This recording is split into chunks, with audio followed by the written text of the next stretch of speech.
Have you ever experienced a moment so unexpected, so quietly shocking that it didn't just change your day? It changed the way you looked at your entire life, because what I'm about to tell you didn't start with a fight, or a secret message, or anything dramatic. It started with something small, something ordinary, something innocent. A door that should have been closed but wasn't. And sometimes it's the smallest cracks that show you the biggest truths. Before I take you into that moment, I need you here with me. I need you present, because sharing a story like this isn't easy. Not when it's about love, trust, loyalty, and the parts of marriage that couples never talk about out loud. So if you've ever been curious about what really happens behind the calm smile, if you've ever wondered how relationships shift in silence, how desire fades and returns in ways we don't expect, if you've ever felt like routine was slowly rewriting your life without asking your permission, then stay. Stay with me through this. And if you haven't already, hit that subscribe button, because that channel is where we speak the truths most people stay quiet about. Turning 33 wasn't supposed to be dramatic. Birthdays in your 30 seconds feel different. They stop being about balloons and candles and start being about reflection. About the quiet realization that time is moving, with or without you. And Adrian, my husband, he saw that in me long before I admitted it. He saw the tiredness behind my smiles, the softness in my eyes when I remembered the woman I used to be. The one full of fire, mystery, spontaneity. He never confronted me, never questioned me, but he felt it. The distance I didn't mean to create. The routine that wrapped around us like a heavy blanket. Warm, safe, but slowly dimming something inside me. So when he said my birthday gift would be different, I laughed. I didn't expect anything unusual, a dinner maybe, a handwritten note, a quiet night in. But what he had planned was something no woman could prepare for. Not because it was wild, not because it was dramatic, but because it touched a part of me I didn't realize had been sleeping. So stay with me, because what I discovered that night, what Adrian revealed, what happened when I opened my eyes in that room, it wasn't betrayal, it wasn't scandal. It was something far more complicated, and far more honest. And by the end of this story, you'll understand exactly why my life, and our marriage, changed from that one moment. When my eyes finally opened, it took my mind a few seconds to understand what I was seeing. A man stood near our bed, someone I had never seen before. Calm, composed, almost strangely gentle in the way he carried himself. My breath caught. My thoughts scattered. My heart didn't know whether to race or freeze. "Adrian," I whispered, trying to steady my voice. "What is this?" He stepped closer, taking my hands like they were something fragile. "I know it's unexpected," he said softly, "but I wanted to give you something meaningful. Something you'd never forget."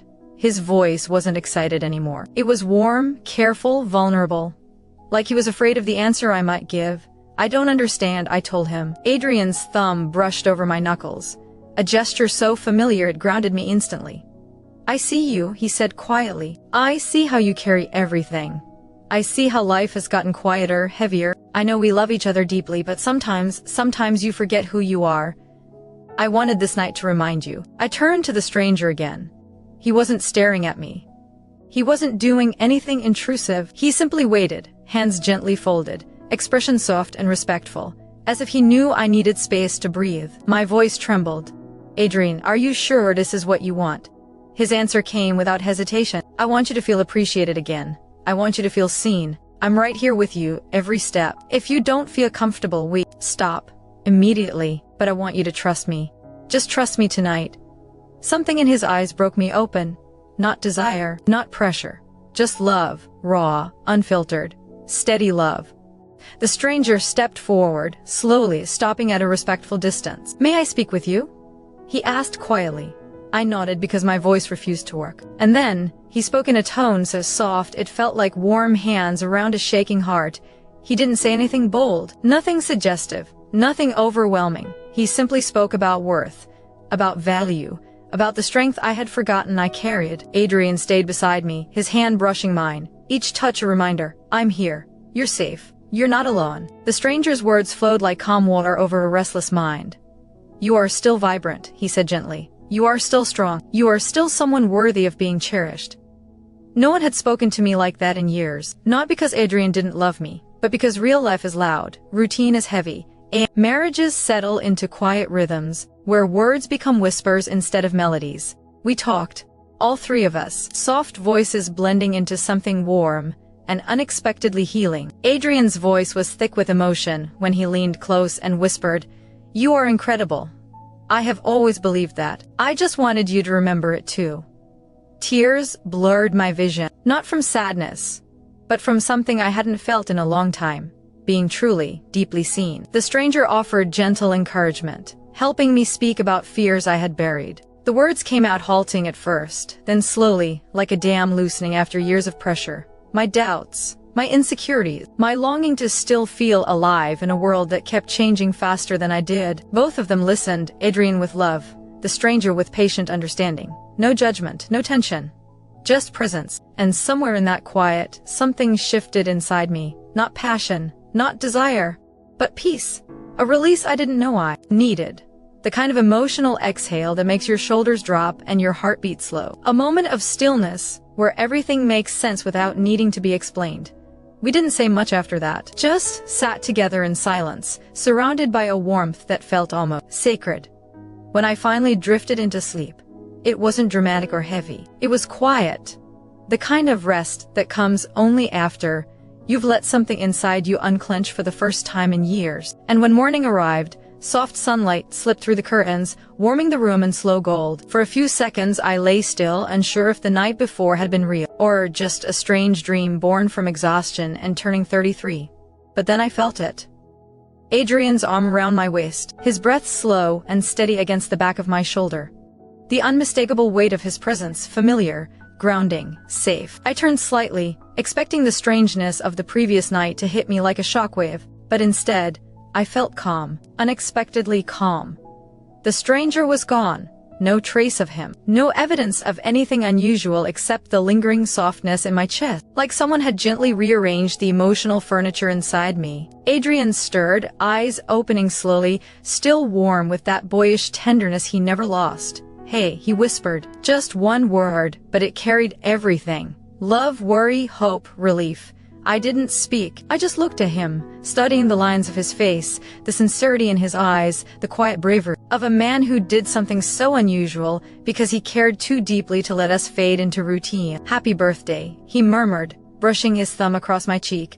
A breath escaped me, half a laugh, half a sigh. "It was different," I said, my voice barely there. He smiled, not defensive, not nervous, just honest. "I know," he whispered, "but I wanted you to feel alive again. I wanted you to remember yourself, not just as my wife, not just as someone moving through days, but as someone who deserves to feel." He hesitated, then added softly, "to feel valued, to feel supported, to feel renewed." I looked at him for a long moment, my heart tight and warm at the same time. "You didn't have to do that," I whispered. He pressed his forehead to mine, breathing me in like he was anchoring us both.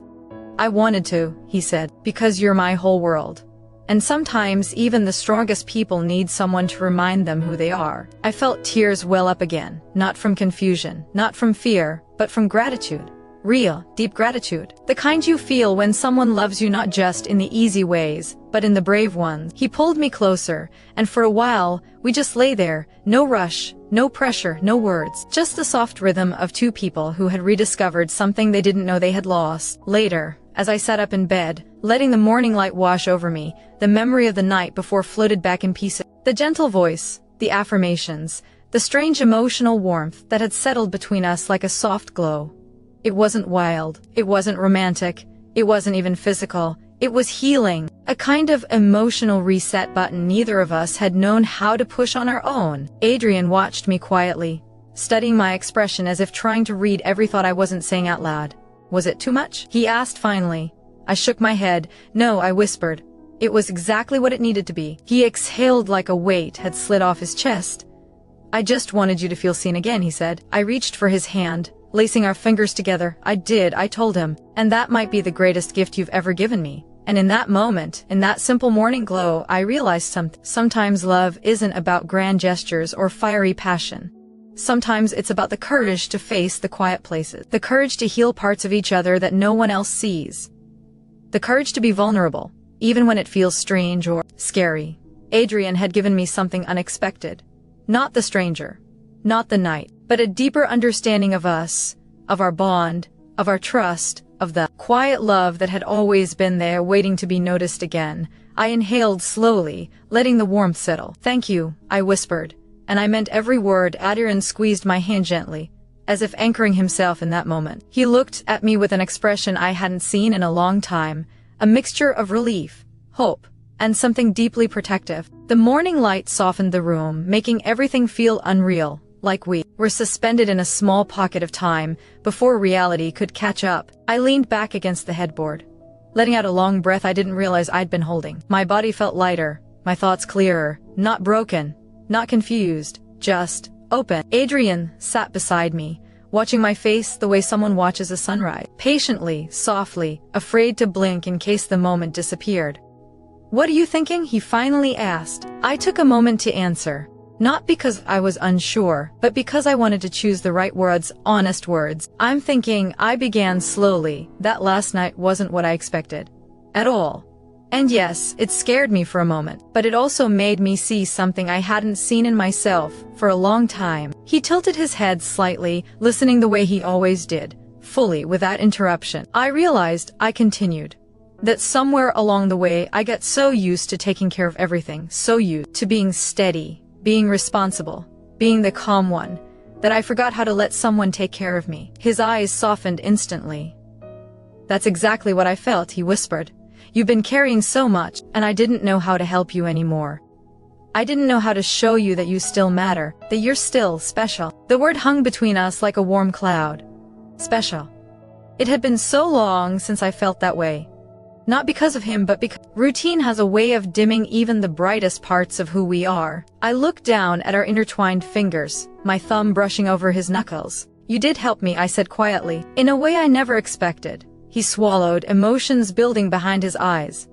"I was afraid you'd hate me for it." I shook my head slowly. "No, I don't hate you. I don't even feel angry. If anything, I feel understood." A breath left his body, like he had been waiting hours for that one sentence. I continued, my voice soft but steady. "Last night wasn't about anything physical.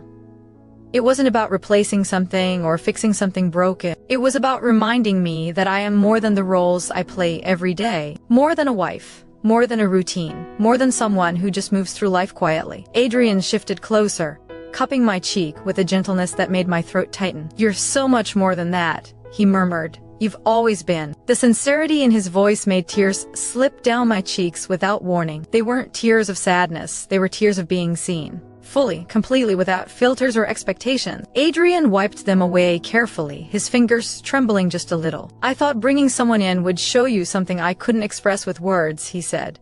"Not someone to take my place. Never that. But someone who could help you see yourself the way I see you every day." I leaned into his touch, letting the warmth of his palm settle my heart. "I know," I whispered, and strange as it was, I think it worked. The admission felt like stepping into sunlight after standing in the shade for years. We sat there quietly for a moment, letting the morning settle around us, the distant sound of cars outside, the faint tick of the clock, the coolness of the sheets beneath us. Everything felt vivid, alive. After a while, Adrian spoke again, his voice low. "If you ever felt unseen, or unappreciated, or alone even when I was right next to you, I'm sorry." I shook my head instantly. "No, Adrian. I never felt alone. I just forgot that I'm allowed to feel soft, allowed to feel celebrated, allowed to feel like more than a routine." He nodded slowly, understanding in every line of his face. "That's all I wanted for you last night," he said. "To bring something back to you. Something you didn't even realize you lost." I breathed in deeply, feeling that truth settle inside me. "Thank you," I whispered again, this time with even more weight. He smiled gently, brushing his forehead against mine. "You mean everything to me," he murmured. "And I'll do anything, absolutely anything, to help you feel whole." A warmth spread through my chest, deeper than gratitude, gentler than excitement. A quiet kind of love that grows slowly, steadily, like the sunrise outside our window. In that still, glowing room, with Adrian holding my hand and morning carrying the remnants of the night before, I realized something important. We weren't broken. We weren't drifting. We weren't losing the spark. We were transforming, quietly, bravely, together. And maybe this unexpected, unconventional gift was the very thing that reminded us who we were, not just as individuals but as partners. Two people still choosing each other, still showing up, still willing to explore the quiet corners of love that most couples never dare to open. I rested my head on his shoulder, letting the moment settle. "Adrian?" I whispered. "Yes?" This was the best birthday I've had in years. He exhaled a soft, relieved laugh, pulling me closer. "I hoped you'd say that." And in the warmth of that embrace, I knew he meant every word. And so did I. Adrian held me for a long moment, his arms wrapped gently around me, as though he feared I might slip away if he loosened his grip. But I didn't move. I didn't want to. There was something grounding about being held like that. Not out of passion, not out of need, but out of relief, out of connection. Eventually he leaned back a little, just enough to look at my face. His eyes searched mine with a quiet intensity, the kind that revealed everything he didn't say out loud. "Can I ask you something?" he murmured. I nodded. What was the part that stayed with you the most from last night?" He wasn't asking out of insecurity. He wasn't fishing for reassurance. He genuinely wanted to understand. Wanted to know what had touched me. What had shifted something inside me. I swallowed softly and leaned my head against the headboard as I gathered my thoughts. "It wasn't him," I said after a moment, my voice soft but certain. "It wasn't anything he did specifically. It was the way both of you made me feel."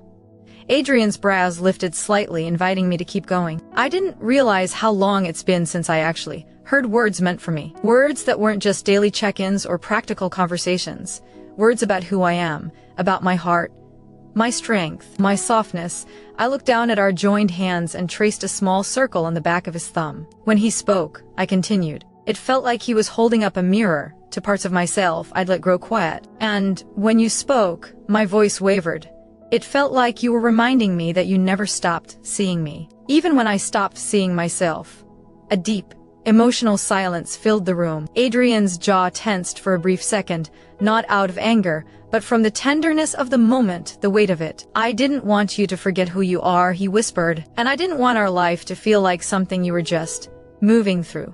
"I wasn't," I said quickly. "I love our life. I love you." "I know," his voice cracked slightly. "I know you do. But loving something doesn't mean you don't lose pieces of yourself along the way." I felt my chest tighten. Because he was right. And because he had seen it before I had. "I thought," he continued, "if we created a moment that wasn't about routine or responsibilities or expectations, maybe something inside you would open again. Maybe you'd remember how to let yourself receive." The words hit me deeply. In a place I didn't even know was bruised. Receive. It was strange how a simple word could hold so much meaning, so much truth. I blinked slowly. "Adrian, do you really think I've forgotten how to receive?" He hesitated, not out of uncertainty, but out of respect for the truth he was about to speak. "I think," he said gently, "that you've been in giving mode for so long, giving love, giving stability, giving reassurance, giving effort, that you stopped leaving space for yourself. And when someone stops leaving space for themselves, everything starts to feel small." Small. Yes, that was the feeling I had never been able to name. Not sadness. Not emptiness.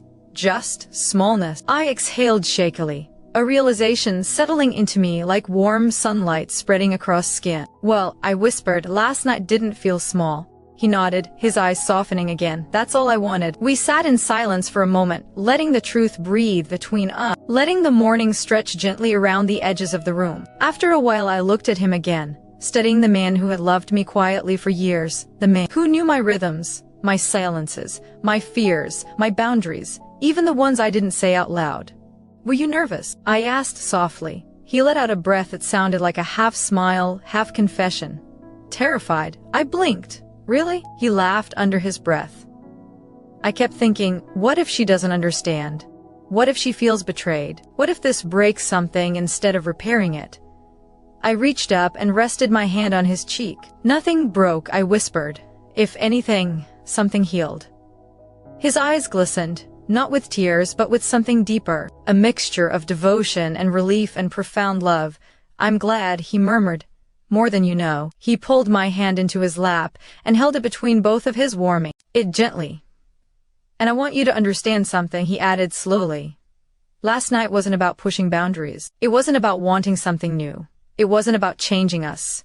He paused, his voice lowering. "It was about honoring who you are, who you've always been, and reminding you that I will always choose what brings you back to yourself." My throat closed gently at his words. Adrian leaned his forehead against mine again, a gesture that had always spoken more loudly than any kiss. "You are not just my wife," he whispered. "You are my heart." The words sank into me like a soft tide, filling spaces I didn't know were hollow. We stayed like that, quiet, connected, steady, letting the moment wash over us. And for the first time in a very long time, I felt whole. Not because of the night, not because of the stranger, but because of the man sitting in front of me.